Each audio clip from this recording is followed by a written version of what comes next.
പോലെ നിക്ക്. ഓളാരാ ഇങ്ങനെയൊക്കെ പറയാൻ? അതെന്റെ തന്നെയാ. ആയിക്കോട്ടെ എന്ന് വെച്ചാൽ ഞാൻ പറഞ്ഞു. മോളെ ഇതൊന്ന് നോക്കോ. ഒന്ന് അവിടെ എങ്ങാനും പോയി ഇരിക്കോ, ഞാൻ വിളിച്ചോളാം. ഡോ, തനിക്ക് ആധാർ കാർഡ് വേണോ റേഷൻ കാർഡ് വേണോ? ആധാർ കാർഡ്. എന്നാ പിന്നെ ഇതിലേക്ക് നോക്ക്, അത് റേഷൻ കാർഡാ.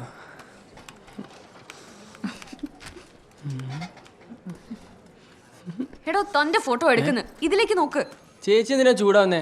ഞാനും ഫോട്ടോ കുറെ എടുത്തിട്ടുണ്ട്. എല്ലാം അറിയെങ്കിൽ പിന്നെ തന്നെ അങ്ങ് ചെയ്ത പോരെ, ഇങ്ങോട്ട് കയറി വരണോ? ഇങ്ങനെയാണെങ്കിൽ രക്ഷ ഉടനെ അടച്ചു കൂട്ടേണ്ടി വരും. നേരത്തെ ആ താത്തയുടെ സ്ഥാനത്ത് ഞാനായിരുന്നേ കാണായിരുന്നു. ഇന്നാ ഒരാഴ്ച കഴിഞ്ഞ ഓൺലൈനിൽ അപ്ഡേറ്റ് ആയിക്കോളും. 250 അവിടെ അടച്ചേക്ക്. എന്താടോ പ്രശ്നം? അല്ലെങ്കിലേ ഇവിടെ ഇരുന്ന പ്രാന്തം, അതിന്റെ ഇടയിൽ കൂടെ ഓരോന്ന് കയറി വന്നോളും. അതിന് കണക്കായിട്ടാ താത്തയും.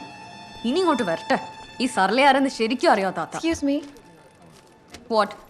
എൻ്റെ ആധാർ കാർഡിൽ അഡ്രസ്സ് ഒന്ന് അപ്ഡേറ്റ് ചെയ്യാനായിരുന്നു. പഴയ അഡ്രസ്സ് പറ. അതേലുണ്ട്.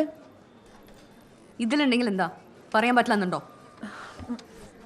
വിശാലാക്ഷി, ഗദ്ദിമംഗലം മില്ലം, പാലസ് റോഡ്, തൃപ്പൂണിത്തറ, എറണാകുളം. പതുക്കെ പറയോ ഒന്ന്. Gaddimangalam, palace road, Tripunithura, Ernakulam.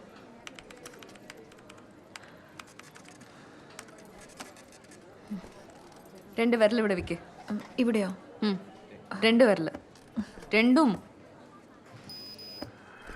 മറുത്ത് പിടിക്ക്.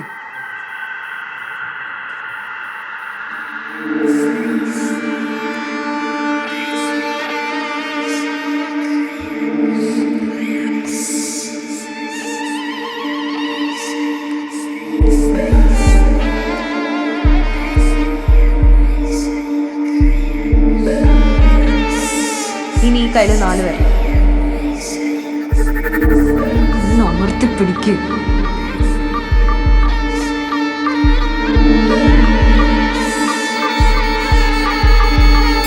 ഈ വള എവിടുന്ന?